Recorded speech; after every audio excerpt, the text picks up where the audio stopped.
I thought today we could talk about a couple things. Maybe we could start by talking about what's your favorite guitar of the guitars in your collection. What is your favorite? And don't feel like you have to give me a super definitive answer, but what's your favorite guitar? Do we have to actually own the guitar? Well, so let's do this. Let's do the guitars in our own collection. That's our favorite. And then if you want to add something that's like a guitar that you always wanted, but that you don't possess. Rusty, we can start with you. Man, I don't know. I've been thinking about this since you sent the notes out earlier today, and I feels like an internal struggle to admit it, but I really think of all the guitars I have right now, my favorite is the Les Paul. I mean, I was talking to John about it earlier today. I mean, I've always been a Strat guy since I started playing electric, and more of a single coil guy in general. But since I bought the Les Paul this summer, I mean, it's a great guitar. I love the way it sounds, love the way it feels. It's a little heavy. I'm still getting used to that, but man, it's got the one I have has a coil tap on it, so you get some of the single coil sounds when you need them. But I don't find myself using it that often. I just like the sound of the humbuckers, and it seems to work for what I'm playing most of the time, and kind of happy with it. Yeah, cool. What would be your second favorite guitar? Wow. No, it's tough. I mean, I'd probably have to go with the Strat just because, I mean, it's probably the one I have the most experience with, and I definitely like the sounds you get out of the Strat, especially the 2 and 4 positions. The combination, it's kind of the classic Strat sound. But I mean, the neck pickup sound, always great on a Strat, especially for bluesy stuff. And it's just, I feel like with a Strat, you can play almost anything you want. You can really cover a wide range of sounds, and it feels natural in my hands. And, I like it a lot, but maybe it's just still the newness wearing off of the Les Paul, but I've been playing that, as for pretty much every weekend that I'm on. I'm using that guitar. It's just it's been good. Yeah, it's stuff. Now, what would be your pie in the sky guitar like that you wish you had, or that eventually you want to purchase, or that kind of thing? Man, I don't know. I've kind of gotten out of that mode of guitar acquisition for the sake of, just acquiring it. I guess I go more for sounds now. And, I think lately the thing that I've been kind of driving towards is some kind of semi-hollow body, a larger size. I mean, I have a 339, which is the smaller semi-hollow from Gibson, but I find it to be, brighter than I expected it to be when I got it. It doesn't really have that warm sound you kind of associate with semi-hollow bodies like the 335. And so, I'll probably look for a 335 or some 137. Yeah, there you go. Yeah, see, someone's been reading the gear page. I feel like my privacy has been completely compromised. Change my user ID. But yeah, something like along those lines. 137 I'd never even heard of until yesterday, I think, on the gear page. Someone posted one and started talking to him about it a little bit. But yeah, something on that vein will probably be the next thing. I've always wanted to acquire a guitar from the year I was born.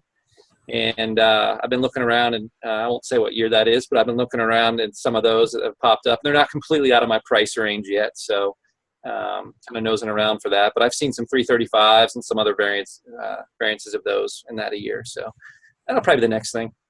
Cool. How about you, John? Well, right now, it's this guy. So it's my 52 reissue telly. I've just been using it a lot recently.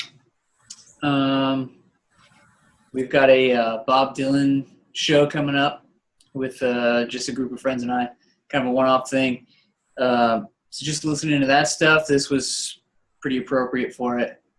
And then with a lot of the worship stuff I'm doing, same thing. Like, we've been doing a lot of stuff that just seems to sit better on the telly.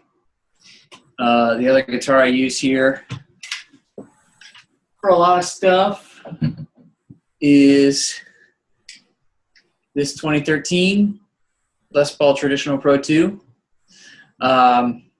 This I had been using really regularly for most of the stuff I had been playing on.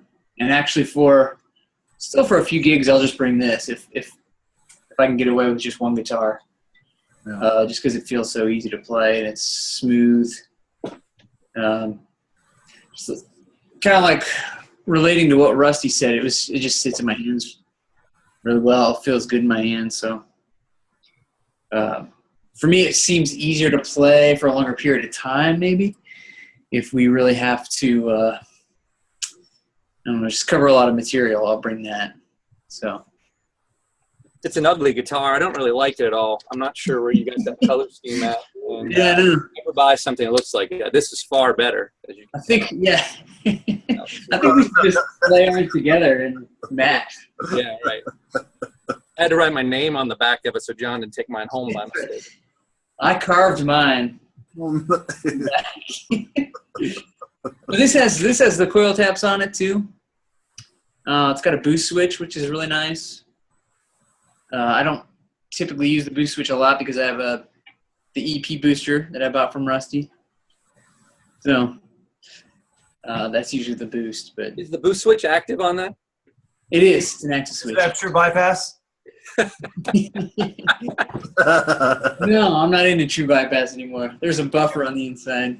All right, make sure it's a Cornish buffer. So, okay, so John, so your favorite, like the guitar that you don't own that maybe you want to own sometime in your lifetime? I'd probably either go for a Gretsch, either a Duo Jet or a Country Gentleman. So if the day ever comes when I can afford one of those, then I'd be on top of it. Yeah. Or perhaps a Rosewood Telly, but I probably wouldn't definitely ever be able to afford like one of the ones that's out now. So it'd have to be kind of like a parts Telly or something. But kind of want one of those. But those are all like pragmatic. Like I kind of have a need for either one of those guitars. So if it was maybe just one, if it was just one like for fun, I might like look into a Duesenberg or maybe an E&G or something. But haven't really thought too seriously about any of those. Yeah. Okay. All right, Zach, your turn. Before I start, I should just mention with that Telecaster there that you have, John, there's a pretty cool little video of G.E. Smith playing what they think is Mike Bloomfield's Telly. Really? Yeah. And he plays some Highway 61 revisited kind of stuff just for a minute on the Telly, and it's really cool. Huh. And I think it's that same like butterscotch. I don't know. Is that butterscotch finish? I guess. Yeah. Or yeah, oxygenated lanolin. I don't know. They have great names for the colors. Yeah, my favorite is this Dan Electro Hodad. I think it's like late '90s, maybe early 2000s when they first reissued stuff. So it's not a '60s Dan Electro.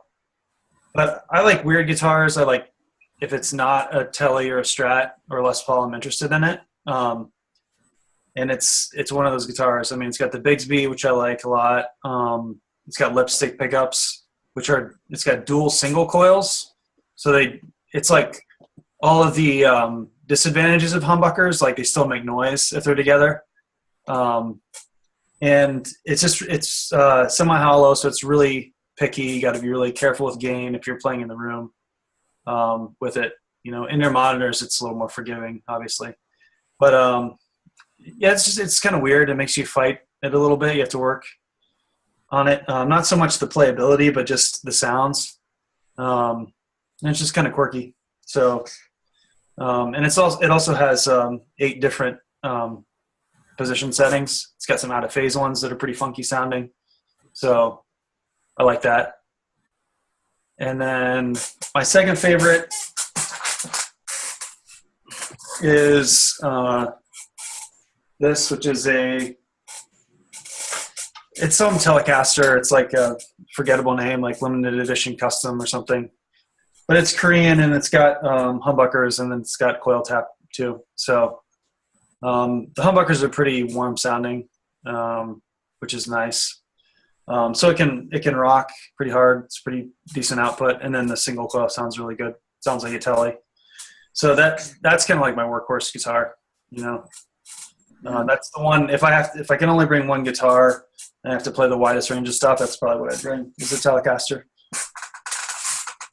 And then how about your My dream guitar. yeah, your dream guitar? It'd probably be something with probably be a solid body with some sort of Bigsby or other tailpiece, and then a lot of switching options. Like I'd want a quack position, probably a bridge humbucker, middle single coil, and maybe a neck humbucker too. Okay. Yeah. I don't know if that's what you're looking for. No. That's good. But yeah. Okay, so I guess I should volunteer some information or something. So, man, I have too many guitars, and it's kind of hard for me to totally nail this down. Probably the best guitar that I have is this 9-string Agile. It's a neck through, and it's fan frets.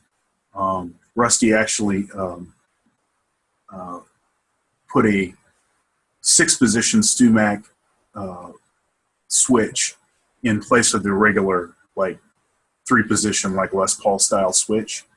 So then it's coil split. And I used to have it tuned F sharp B E A D G B E with an A on the top. Company called Octave 4 Plus. They make these custom gauge strings, and they make a 7 gauge. They have some other lower gauges than that will withstand the tension necessary for A440.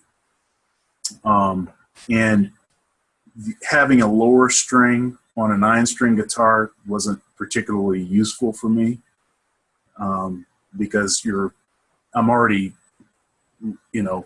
almost low enough to play all the bass stuff. A whole step higher than that with an F sharp as the bottom string. But that started to become impractical. By the way, that Agile guitar, it's got a Kaler tremolo on it. Kaler? Yeah, Kaler. Yeah, tremolo. I don't know what that is.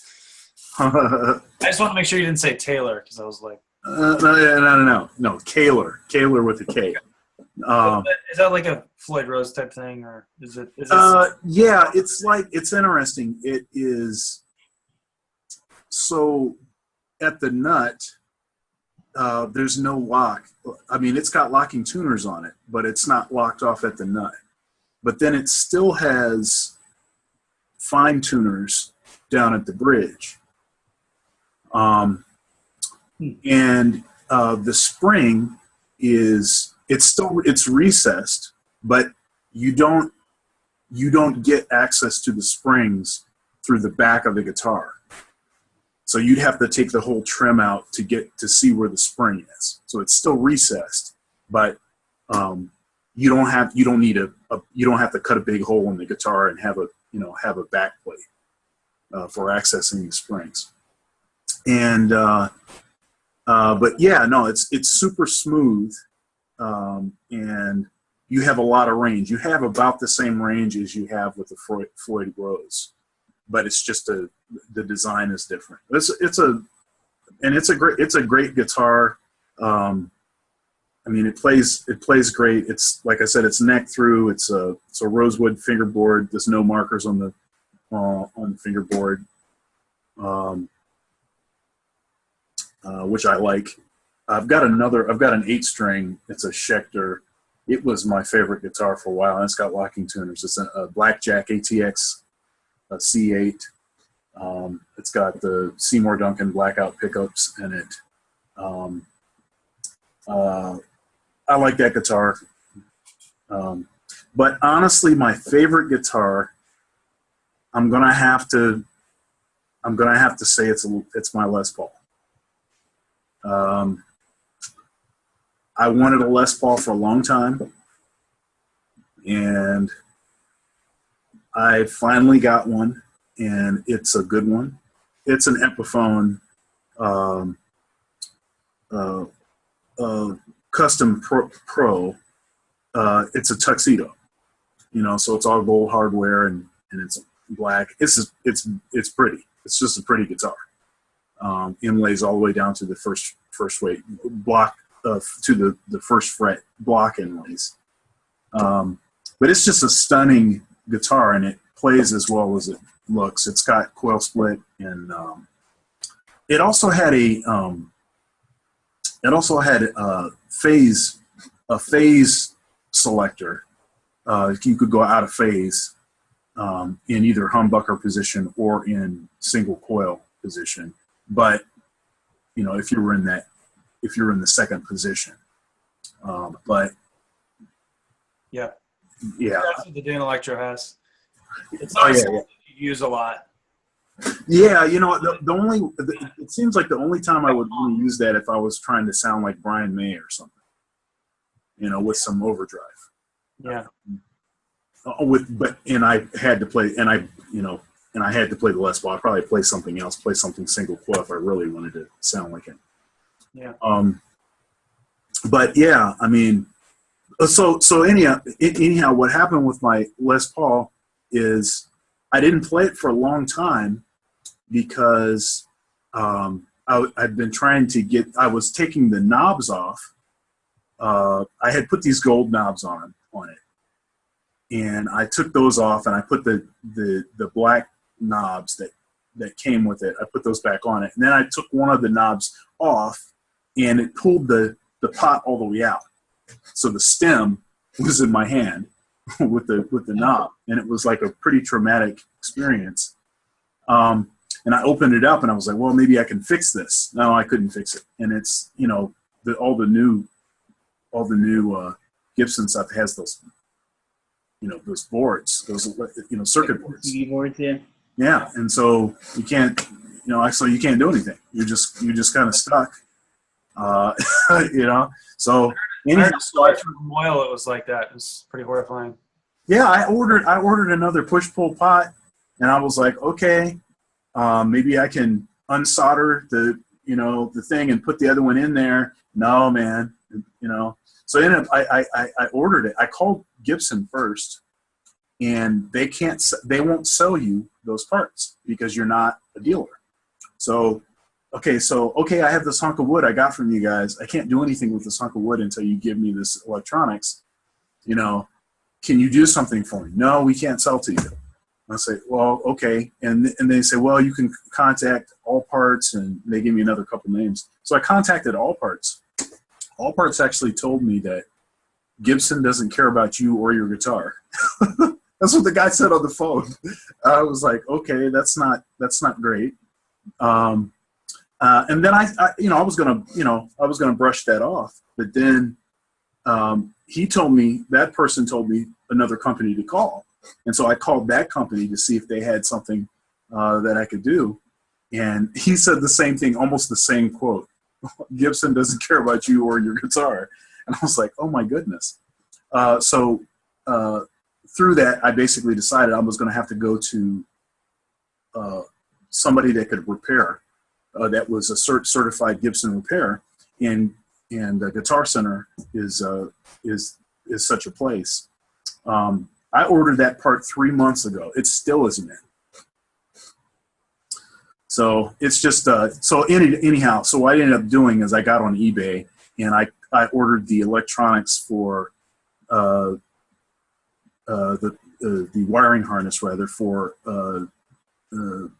what is it, a standard pro or something that has two push pull pots for coil split on the humbuckers. So in other words, I lost my phase, so I don't have that on that guitar anymore, and I probably wouldn't use it very much anyway. But anyhow, that's my horse. Dream guitar would be to have Craig Phillips, who works on all my guitars. I think he works on Rusty's guitar also, and Zach, I think he worked on your guitar. John, who do you use? Well, actually, I've been contacting Craig to try to get into him. So I've been wanting to use him just because the people I know have been using him. But the place I used to teach at, Guitar House Workshop, yeah, John Bolzanius was working on all my guitars. Mm-hmm. But I just been wanting to try Craig, and actually, this guy again. That's where I got this guitar. Was from John. Oh, okay. And then he actually had a local guy in town, put these pickups in. Bill Arnsparger. Oh, okay. ArnspargerPickups.com. So when he sold me this guitar, it actually came with those pickups. So they're a little bit hotter, a little less like bright than a Tele. Yeah. Like it normally is. So Are they twangy? Not as twangy, maybe? yeah, not as twangy. So he gave me the original pickups when he sold me the guitar too. Like just gave them to me with them. That here, you can have the originals as well. But I just never had a desire to put the original ones back in because these ones are great. So You still have those original pickups? I do. You will. So Maybe someday I might start with those. pop them back in. What's that? Maybe. So I want to have Craig make me a guitar. I like a lot of weird stuff on my guitars and versatility. So I like, for instance, I've got a Line 6 Variax, but then it's a Variax standard, so it's like a Strat. Well, it is a Strat, but then it has the Variax electronics in it. But then in addition to that, I've got a Fishman triple play.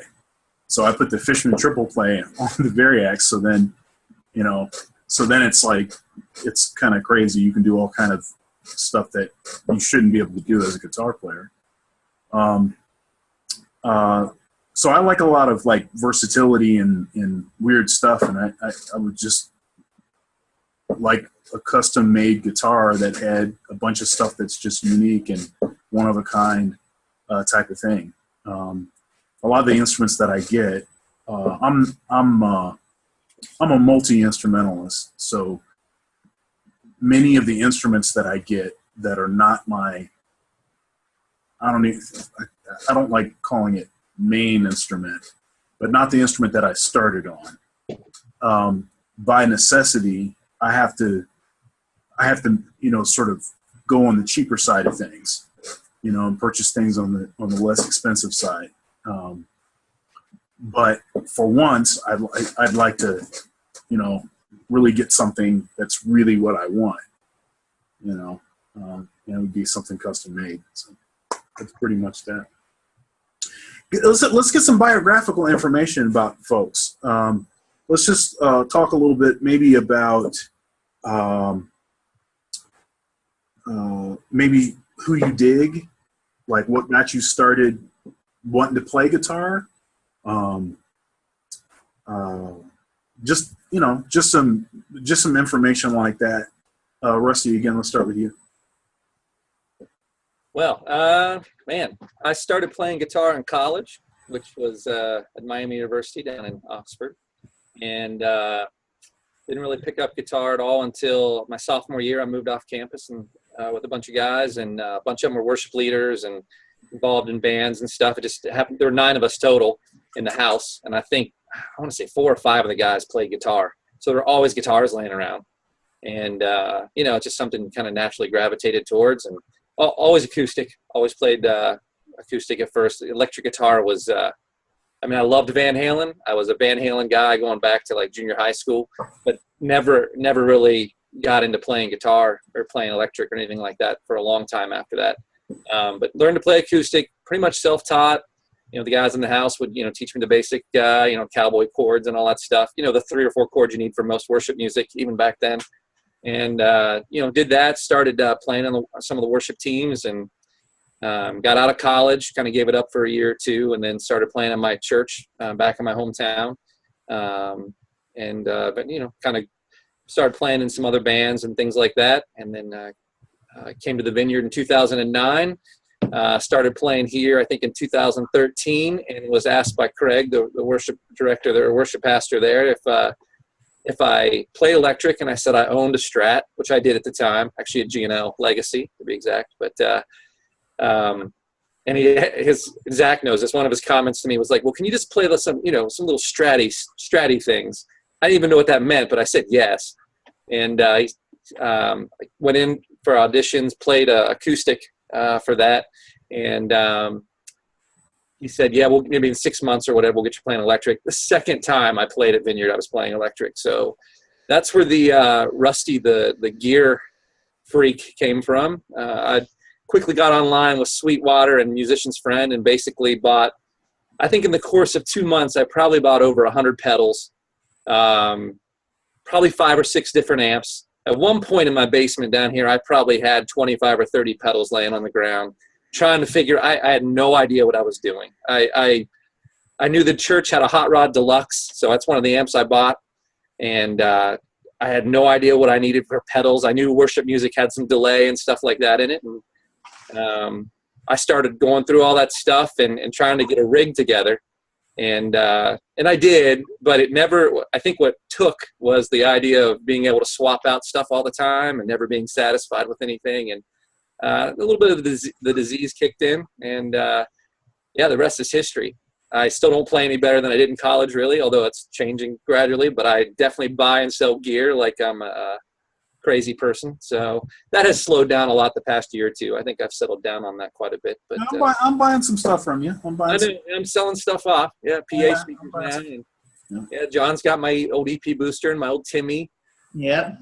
Sacrilegious to sell a Timmy, but I did it, and you got to break the addiction, and sometimes you just got to go cold turkey. So got rid of the Timmy.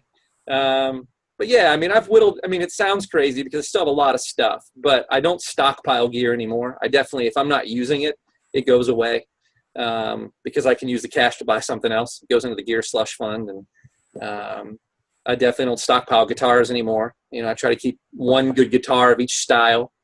And yeah, so that's kind of, I really have, as silly as it sounds, I really have kind of given up a lot of that gear stuff, and not a lot of it, some of it.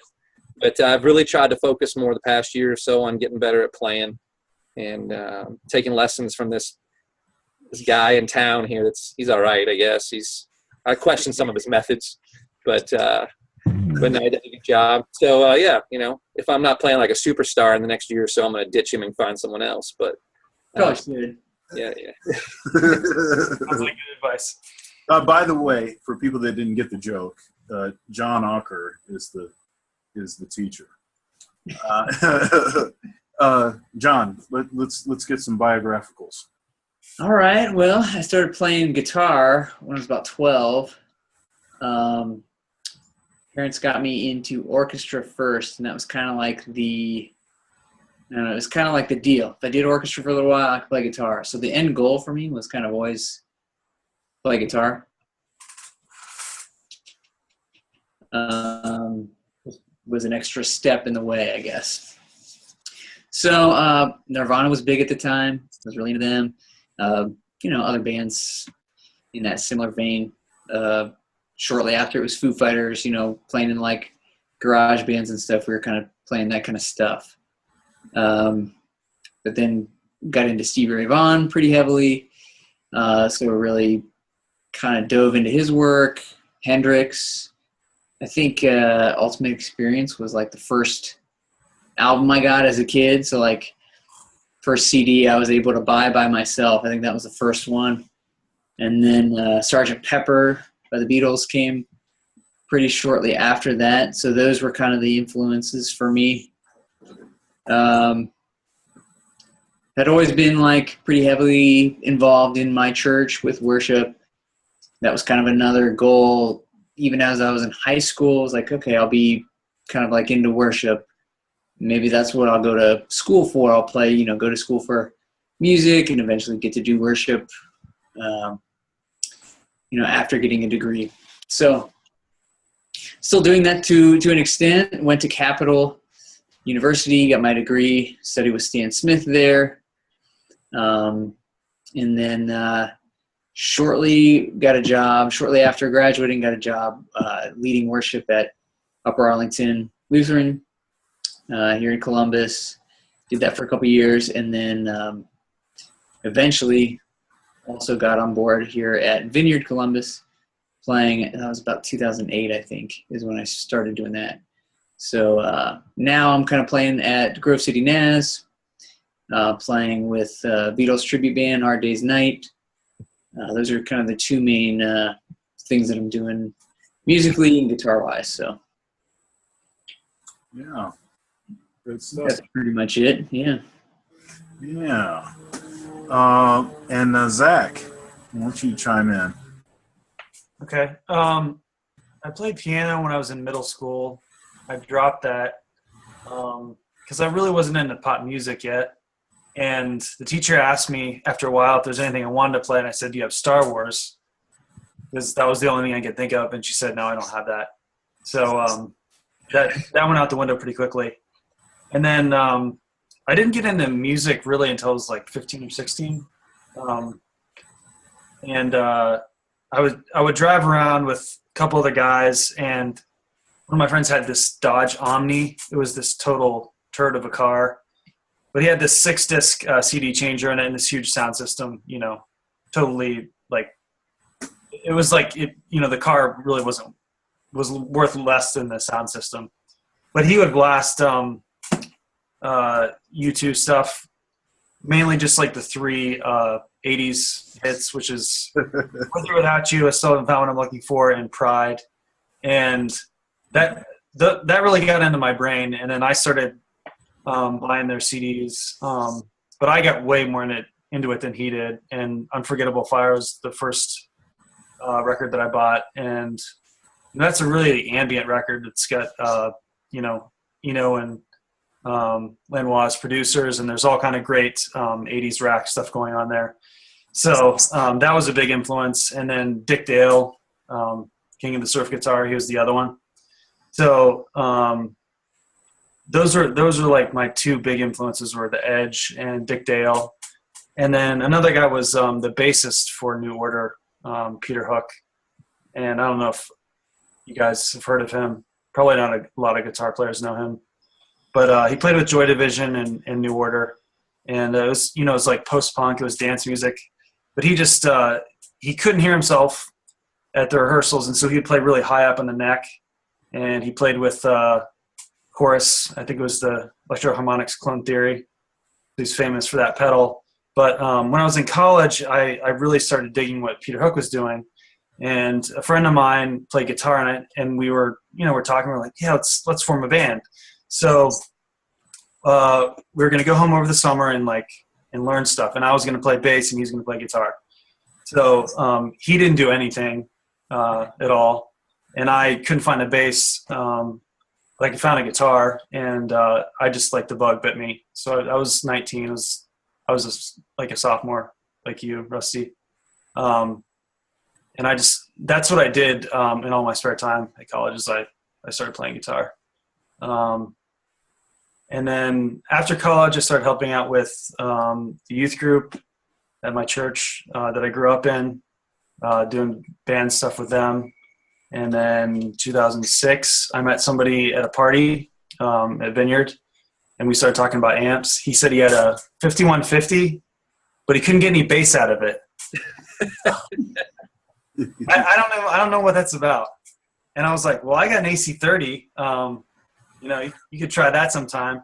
I'm like, if the 5150 is not working, how's the AC30 going to be bassier? But anyway, that was the start of the friendship, and that's how I got in playing at Vineyard. So I've been doing that for 11 years. Was the guy playing a 5150 at Vineyard? That's what I want to know. It's Adam. Yeah. Oh, was he playing it there? Apparently, yeah. And That's then you got that Mesa single rec. Yeah. Oh man.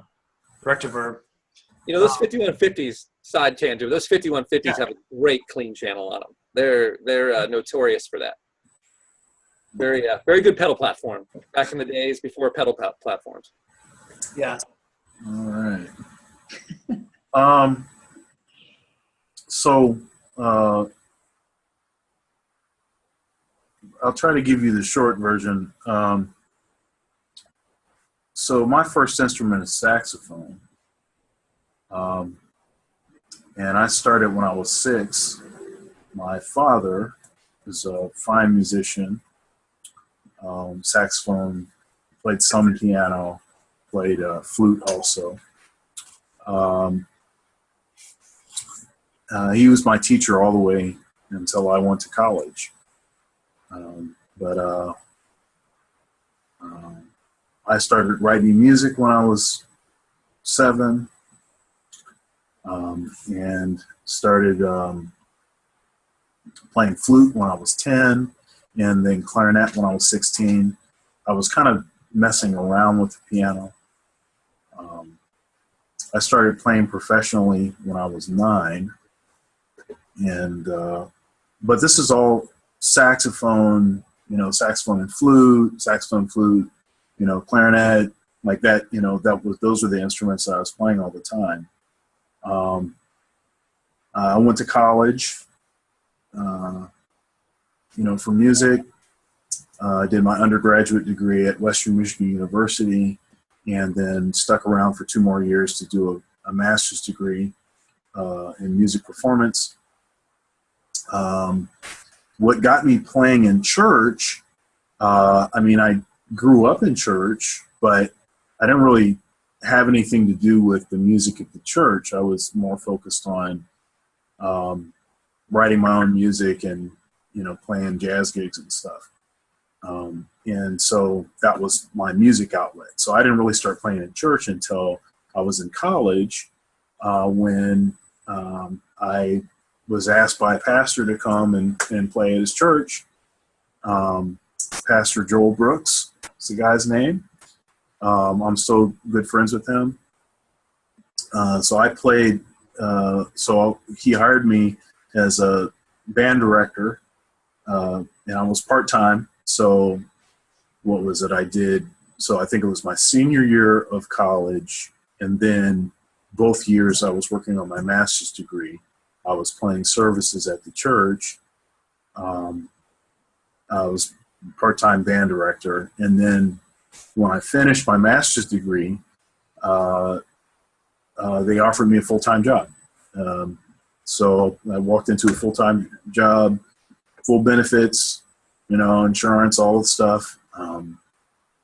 And so that was real cool. I was in Kalamazoo. I stayed working that job for 1.5 years. And then I moved to Lansing, Michigan area. So all this stuff is happening up in Michigan. So Lansing, Michigan, I took a orchestra director position and worked that for 1.5 years. And but then also I was working part-time at another church as a band director, same kind of deal. And then I applied for a job at Ohio State for this professor of jazz saxophone, and I got the gig. But when I moved back down to Columbus, I was born in Columbus. When I moved back to Columbus, I took off about 3 years from playing in church because I had some kind of bad experiences previously, and I just wanted to kind of detox and just get fresh. I just missed it so much, and so I bumped into Milton Ruffin, Dr. Ruffin, who's the minister of music at New Salem Missionary Baptist Church, and they created a position for me at the church. I worked that position for, I don't know, this seems like a year and a half is like some kind of an increment for me or something. So I worked that job for a year and a half. And then that position was over in a year and a half. And then I started subbing for Dwight Bailey on bass at Grove City Church of the Nazarene.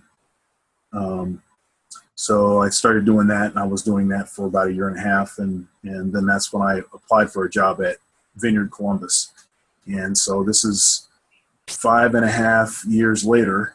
I'm still working the job at Vineyard Columbus as creative director.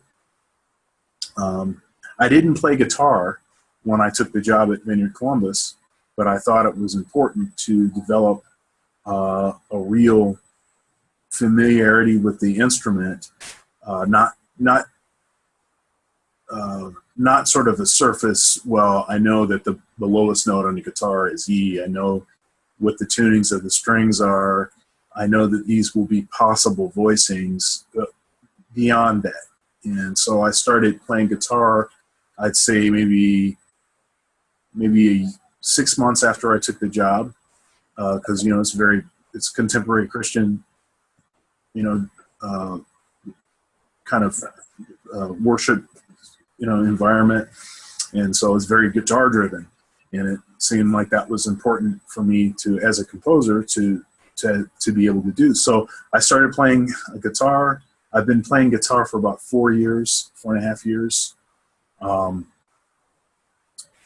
And yeah, I mean, I always dug like effects and pedals and all that kind of stuff.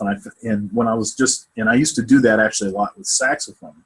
Found a way to do that. I had like a Digitech GNX3, multi-processor that had a looper in it. And so I could do these like loop tunes, like live looping stuff. I was doing that and like doing stuff with delay. And then I have a MIDI wind controller, and so I'd grab a guitar patch and then I'd process the signal through that pedal and to get guitar stuff. So so that was like years and years ago, but so I always dug the instrument. I started using guitar players in my jazz groups more when I was in college. So it was kind of the seed of me kind of developing this real love and affinity for the instrument. And so now, I mean, it's like I have like way too many guitars. Anytime I have like spare change, I'm trying to find a way to go buy another guitar, which is kind of a strange thing a little bit. But so yeah, I mean, that's kind of my experience with the guitar.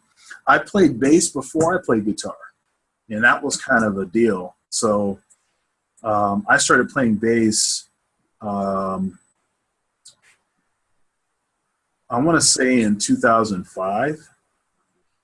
I started playing bass, and I was pretty obsessed with it. I was practicing a lot, 4 or 5 hours a day, longer than that, because especially for the first couple of years, and just practicing all kinds of stuff. And I have really good friends that are great bass players, and so they would just like lay a bunch of stuff on me, and then I just shed all this stuff, And before I knew it, I was playing a lot of bass gigs, and I was doing that stuff with Grove City Church of the Nazarene. I was playing bass at New Salem Missionary Baptist Church as part of what I did there. And so that skill kind of translated into something pretty quickly. And but I was playing on an instrument that was, I had a 7-string, and then I had an 8-string unpaired bass, and it was tuned, the 8-string's tuned F sharp, B, E, A, D, G, B, E. So it's actually tuned like a guitar an octave lower, but then with 2 lower strings. And the reason I did that is because when I was playing when I had a 7-string, I was practicing in my office at Ohio State, and the double bass professor, who's a wonderful musician and a good guy, he was actually on my search committee that led to my employment at Ohio State. His name's Dr. Paul Robinson. He's actually a member at Vineyard Columbus. But he knocked on my door. He heard me practicing. Oh yeah, it sounds good. And he's like, you know what? You should tune that like a guitar. Like at that point, it was all fourths. He was like, you should tune it like a guitar. If you tune it like a guitar, you'll be able to play all kind of stuff that other bass players can't play. And, I like the idea of being able to play stuff that other bass players can't play, something in my head, But when he explained it to me further, I'd be able to play all guitar music. I'd be able to play guitar chord shapes and all this stuff. And I was like, man, this sounds great. So I changed my tuning, and I thought it was a terrible mistake for about the first 2 months because I couldn't find anything, And then it just felt right. It was good. So when I started playing guitar, I already understood where all the notes were. But I had no experience with picking. So most of my practicing was like picking exercises for like the first 6 months of playing the instruments. All I did was work on picking exercises and finding all these different ways to pick, alternate picking, legato, Frank Gambale, like speed picking, like all of these different ways to pick, and just a lot of picking exercises. And Tim Comiskey in particular was particularly helpful. I mean, he's been super generous and he's always given me stuff to work on, and helped me a lot. And then Kevin Turner has been very, very helpful. Giving me a lot of information, especially as I've kind of gotten past some of the technical issues with just playing the instrument and how much different it is than anything else that I was doing. So that's pretty much my deal with guitar. I just have one last thing I want to ask, and just kind of a practical thing. I think now that people kind of know us a little bit, from what we've shared so far. I want to raise a practical issue, a sort of a problem, and just kind of see how you guys all solve this kind of issue. It's a regular thing we all play in church. It's a regular issue to deal with, especially if you're playing in a guitar-driven kind of setting. If you have two guitar players, two electric players, who plays what? And how do you know which kind of guitar you're going to play to cover what it is that you're, whichever part that you're going to play? And Rusty, again, let's start with you on that. Yeah, I mean, when I started doing that at Vineyard, when we started actually having two guitars, because for a while we didn't. We only had one, and that was just panic attack. Like, what can I actually play that will sound all right? But when we started having two guitars on most Sundays or most weekends, for a while, I would just email whoever the person was. I mean, Zach and I have emailed several times, and Sean, you and I have emailed a few times too when we've been on the same weekend. Like, hey, especially when there's a descript part. I mean, a couple of things it comes down to is what are the songs that you're playing, and how prescribed are they? How much do they want it to sound like what's on the recording, versus how we're going to kind of do this our own way and do something really different. I think outside the box, and we know we do a lot of both. So if there's very prescribed guitar parts, especially if you're playing with loops and you're doing it just like the album, then definitely communication helps. In a situation like that, I'd email the other guitar player or text them or whatever, and just say, hey, you got this, or you want to cover that. It's pretty simple. I mean, we all get along really well, obviously, so it's no problem. There's no like fear of anyone stepping on anyone's toes, and then you know what to work on. And I'll ask Zach a lot. Especially because we have so much gear, it's easy to come in there. I mean, I know what you're going to play most of the time, Sean, although it's getting harder now. But with Zach, we'll usually email and figure out what each person's going to use. But you try to find something that complements well. Although I've gotten out of that even to some extent too, because you can have two Les Pauls on the stage and get completely different tones out of it. Depending on what you're playing and all that. I used to be, he's playing something with two humbuckers, so I better bring a Strat.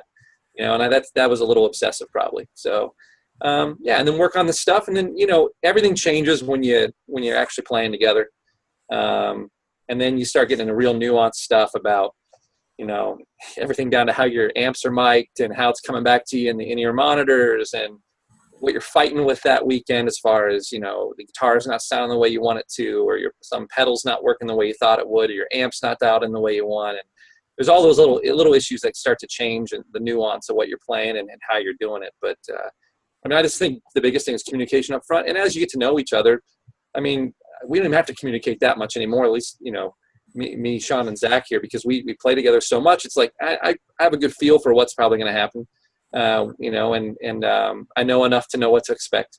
So it's usually pretty easy from that standpoint. How about you, John? I'd say the same thing. It's just communication, you know, whether it's the day of the rehearsal or like Rusty was saying via email or text or whatever, just kind of figure out like, hey, here's the tunes we got. I hear this on it, you know, hey, listen to the right side of this recording. You know, there's that guitar part there, but maybe there's this other thing on the left side. You know, which one do you want to cover? So in the situations where I'm playing with another guitar player, that's a lot of what it is. Like we will come before the rehearsal with all that kind of figured out. And then if there's something that we need to kind of ash out the day of the rehearsal or even the day of the service, we kind of like are talking a little bit back and forth, you know, to one another. You know, maybe that's right before we start to kind of like get into the tune. Okay, you know, I heard you were just playing that little part. You want that? That's fine. You know, good. Go ahead. You take that. I'll play around that. It could be just as simple as like this, you know, the other guitar players are playing low, so I'll play high. You know, just even covering different ranges, you know, or vice versa, you know. So sometimes there's no arrangement. So then it's like, well, what do we do? You know, so at that point it's just listening and figuring out, you know, how to leave enough space where the other guy can kind of fit in, maybe think about it as counterpoint. So a lot of times I try to think of like maybe the two guitars, or think about the arrangement as we play, and maybe they are locking together and fitting together as like a counterpoint as the tune goes on. So those are just, you know, maybe a few things to add to Rusty, but most of what he said is just really just being in communication and being able to step out of the way if the other person wants, you know, a primary part. Yeah. How about you, Zach? Yeah, I'd agree with what you guys said. I think, okay, so my favorite guitar, that'd be the last guitar that I'd bring. I think the two things that I want out of a guitar in this scenario are like a capable humbucker lead tone kind of thing that will cut, and just a nice clean. As long as I have those two in conjunction with enough kind of levels of boost where I can either lay back or I can step up and do a lead, I could work with a lot of different situations. And I'm doing the MIDI thing and doing a lot of presets and stuff like that. So usually if I don't know what's going to happen, I just want to have some kind of lead sound on tap, some type of clean and some type of rhythm. And, you know, if I got like 3 or 4 presets, I can cover a lot of situations with that, you know. You know, I can, and then I just tweak as I go along. If it turns out I'm going in a particular direction and the other guitarist is going another direction, you know, I just adjust around that and tweak and save, and you know, and that works pretty well. But I think I remember my first experience actually doing that in a band when I was doing stuff for the youth. It was called the Rock in the Net back then, in the aughts. But Adam was playing. He played a Parker guitar, but he just played really heavy, thick sounds, and he was singing, and so he always played low. And so I just learned to do a lot of double stop stuff, like higher up on the neck, because I wasn't trying to play lead all the time, and I didn't want to play full chords up there. And it was also live in the room, so the EQ of it worked together. So I don't know if anyone said EQ yet, but that's sort of the thing. Is like, what's the spectrum of what he's playing? What's the spectrum of what I'm playing? How do those interlock? And yeah, as long as there's not too much or too little of anything, just kind of get a balance and shoot for a balance. And I'll add too, there's something to having a group of guys as you get to know them better, having the sense of trust too, that you're not, if you're stepping on someone's toes, they'll communicate it to you. Because that's something I always worry about is, man, is he over there ticked off at me right now because I'm playing this part and we never really talked about it? Maybe he worked on this part, and I've had that experience in other bands, where you don't know the guys as well, or maybe you're filling in for somebody. And it's just, for me, I'm an anxious person anyway. So for me, it's like, man, I want to make sure I practice everything, but I also don't want to step on some guy's toes if he wants that. And I think that's one thing that's kind of key as you develop the relationships with the other guitar players is knowing that, this guy's going to communicate with me, or if there's something off, he'll let me know. He's not going to be outside, slashing my tires because I stole all of his lead lines, hopefully. But I think that's key too, to get to know guys a little. Yeah. I'm the newest to this, but it's all music, and I relate it to. Okay, so I play saxophone, and saxophone is going to function more like lead guitar. There's a lot in common with what a single line instrument like a saxophone is going to do in certain settings, and what a lead guitar player is going to do in those settings. And so for me, that is probably more native for me to think that way.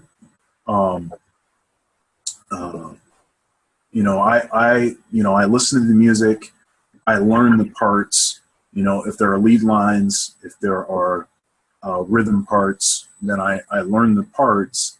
And then when I show up to rehearsal, I'm ready to, I learn all I can, and then I'm ready to give it away, and I think that's what you have to do when you're in musical situations, especially when you're playing with people that can play. When you're in those situations, you don't want you don't want to get so locked into something that you sort of crush the spirit, of what you're doing, of what you're trying to accomplish. And ultimately, it's not really one, it's not my show. It's a collective, effort, and it should sound like a collective effort. And certainly you can hear individuals in that collective, but, one of the beautiful things about playing in band or being in a band is, everybody has their individual parts and the way where they function, and those parts are integral and important, but no person's part is any more important than anyone else's part. And so I try to, except for keyboards. So I try to think about it that way. Like Zach and I think,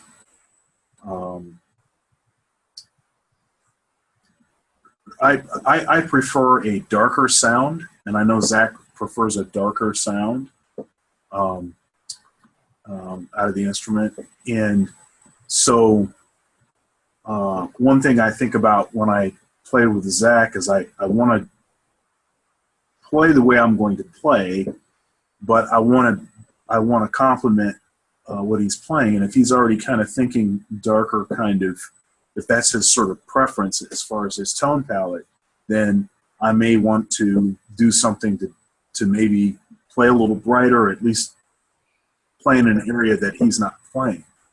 I think it's probably easier for me to play with Rusty, because Rusty has the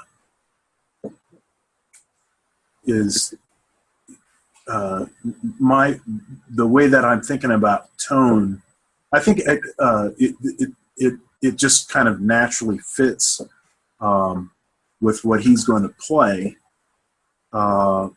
because his tone, the sound that he likes is brighter, and the sort of EQ. So if I just play the way I'm going to play, it's just going to sort of naturally match without even talking or having very much communication. I think that's the same. I think it would be the case with playing with anybody any of you guys, because everybody listens to everybody else, and everybody's so concerned about, having a meaningful experience and making good music, and not sort of getting the most solos. Like I don't think anybody cares about that, Well, I mean, but I get screwed up anyway, so I prefer not. Yeah, you're always trying to give them away. That's right. Yeah. Come on, Rusty, take more solos. No. Yeah, Red, don't say that. I want to be the Jason Kidd of guitars. That's right. Pass it around. All right. Well, yeah. I mean, great talk, guys. Looking forward to the next time that we can get together and talk. I'm looking for us to do this every couple weeks. Get some videos out here and share some knowledge, and it's great hanging with you guys.